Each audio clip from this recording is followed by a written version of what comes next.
So tonight, Chelsea are out there to defend their crown as champions of Europe. So let's have a little look, shall we? Stick around.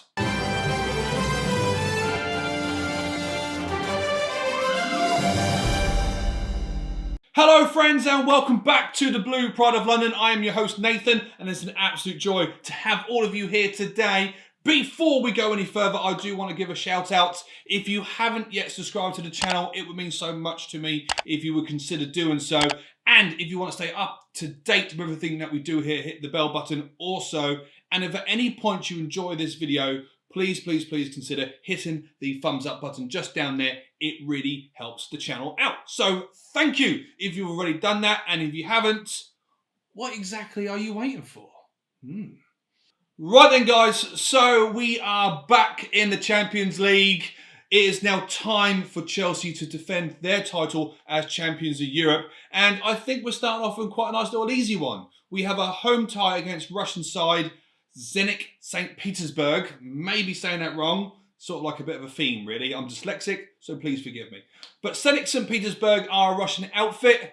They are currently top of their league over in the Russian Premier League. And I don't know much more to say about them, if I'm completely honest. I don't know much about Russian football. I've had a look over their players. You know, I can't sort of express any sort of insight to anything to do with this team.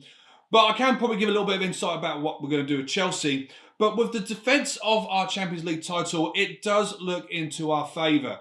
Remember when the tie first came out and we looked at the teams and we were like, okay, cool, we're going to go to sort of Russia and then we're going to go to Sweden. And it was that trip to Italy, that trip to Juventus, which really seemed to be a bit of a hiccup because obviously they had the king of, I don't know, football, quite frankly. Is that something that we can call him now? You know, Ronaldo was still a Juventus player, but I did also mention in one of my other previous videos that if they can keep hold of him, Juventus would possibly be a bit of a sort of a hurdle to go over.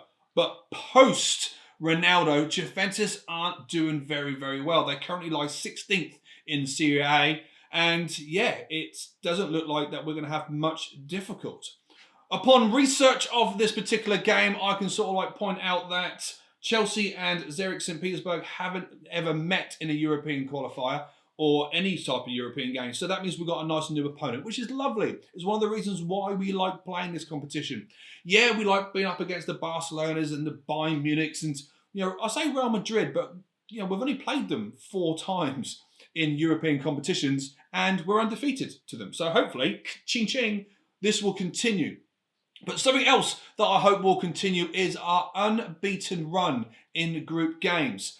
I didn't know this, or probably did, but until I started reading it, Chelsea are undefeated in 11 group stage games with 7 wins and 4 draws, which overall is pretty good. So that does particularly show that we do well within the group stages. It is sort of like our cup of tea, and then we sort of like hit the final hurdle, or we sort of like stumble at the final hurdle when we start hitting the sort of like the knockout stages when we play some of the big boys. But in recent years, we've done quite well with it. Yeah, last season we won. The season before that, it all went a bit Pete Tong, and we got an absolute stonking by the sort of overall winners of the Champions League, Bayern Munich. But yeah, so it seems to be happening quite well. History does show that the holders do quite well in this particular sort of stage. I think Chelsea were in fact the last team to win the Champions League and get knocked out at the group stage. We came 3rd, but again, we did eventually go on and win the Europa League out of that as well. So can we sort of call that a massive sort of letdown? Yeah and no in the same type of breath.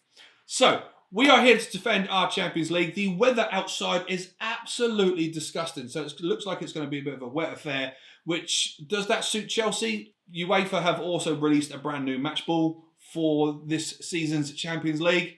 I don't know too much about footballs. I don't know if it's an advantage or a disadvantage, but of course the team have been training with it for the last couple of days. So hopefully they've got used to this sort of like how it sort of swerves in the air. But like I said, I can't tell you too much about the Russian team, but let's have a quick little look at what I predict will be our starting lineup tonight. So I have learnt from my mistakes and I am not deviating from the back 3. It looks like this is the way that Chelsea are going to go forward, and I'm just going to sit there and like play it quite casual.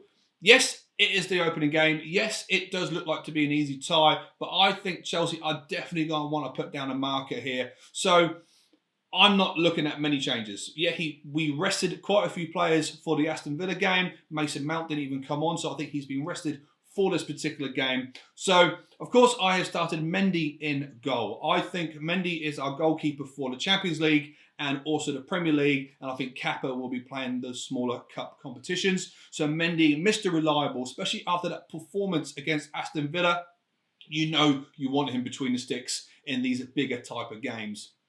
The back three, I do believe it will be Tony Rudiger, Christensen and Aspilicueta coming into the back three. It's a solid back line. And potentially on the right-hand side, because his band doesn't exist in Europe, we're going to see Reece James come back on the right-hand side. The left-hand side, I have opted for Alonso. It took me a while to sit and think. Now, I did read an article yesterday afternoon that Ben Chilwell has been starting to sort of like gain the confidence. You know, he hasn't played a game in anger since last season's Champions League final. Didn't even get in the squad, well, the matchday squad for a lot of the England games or any of them, and hasn't played since coming back to Chelsea. Thomas Tuchel did say it's because obviously Alonso was there for all of the training sessions and he was sort of like definitely hungry to get back into the team. And, you know, Ben Chilwell came a little bit late because he was with the England camp, yada, yada, yada, yada, yada. But I'm sticking with Alonso in that sort of left-hand flank. The central pivot, I'm going to go with Jorginho and Kovacic because, yes, still Conte is definitely out for this game. I don't even think he's going to make the bench. So this partnership is definitely going to be sort of the one going forward. Sal, he didn't play very well in his opening 45 minutes in the Premier League. Yeah, playing a European competition is a little bit different. The referee is different. The opponents are different. So it might be a way, if we are winning comfortably, that he might come on as a second half substitute. But I think we're going to play that strong sort of central midfield role. And then I do feel that possibly we're going to have Mason Mount up there in the gap between the midfield and the striker. And I have gone for Timo Werner as well coming on for this one. I think his speed and his way of running in behind will be beneficial for Chelsea. Kai Havertz, you know, he's been playing a lot of minutes so far, so I'm not entirely sure if he's going to be sort of rested for this game. But I do want to see Timo Werner and Lukaku play together. I want to see how they work together. And I suppose that is my only sort of, I hope this is going to happen, decision within this lineup. So finally, as I just mentioned, I've got Lukaku up front because, quite frankly, why wouldn't you? Really, that's that. So for the opening game, for the opportunity to defend your title, I think this is a really, really nice one to go forward with. Like I said, it is the Russian team, and I know you can't sit there and sort of like poke fun at other leagues, but at the end of the road, Chelsea is a dynamite of a team at the moment. We have at least 2 world-class players for every single position on our team. You know, the bench alone looks terrifying. Like, it's like we've got like £100 million bench. The fact that we can bring on some great players is just brilliant.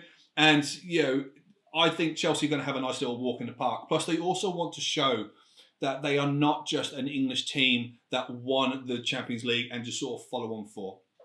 Now, correct me if I'm wrong, but I don't think I am, that the Champions League's only ever been retained once in the sort of current format. I'm not entirely sure of the old European trophy. I think maybe a couple of times it's definitely been retained, but the Champions League hasn't, apart from when Real Madrid, I think they're not winning it 3 times on a bounce, which is unprecedented. So I think Chelsea would like to be considered within the elite of the competition once again.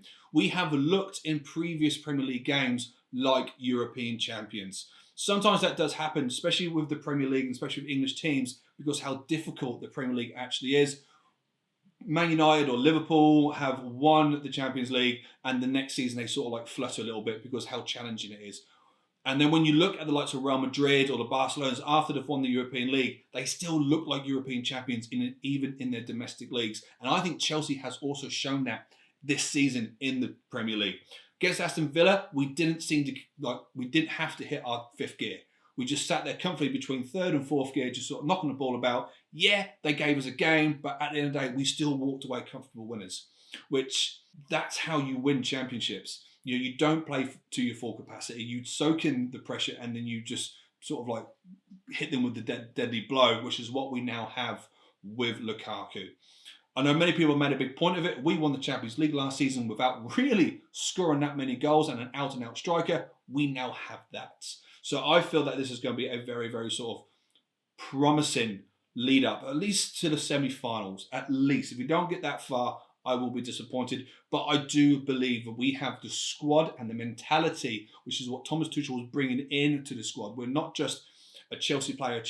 We are a group of players that play for each other, and it looks sensational on the pitch right now. And I'm going to go for a prediction. I'm going to go for quite a nice prediction as well. I'm going to go for at least 4-0.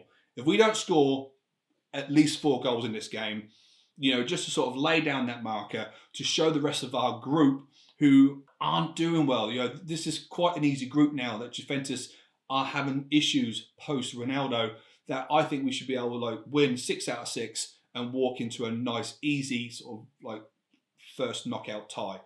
So that's my predictions of at least a 4-0 win. That's my sort of like team of potential lineups. I'm losing the plot now because I'm a bit tired, if I'm honest. It's been a rough day. The newborn is being a little bit sort of topsy-turvy at the moment. So I'm going to end this video here. Guys, thank you so much for watching. Let me know what your score predictions are in the comments and what do you think of my team. And I will talk to you tomorrow so we can talk about this game. Thank you very much, guys. Until then, enjoy the football and I will see you later.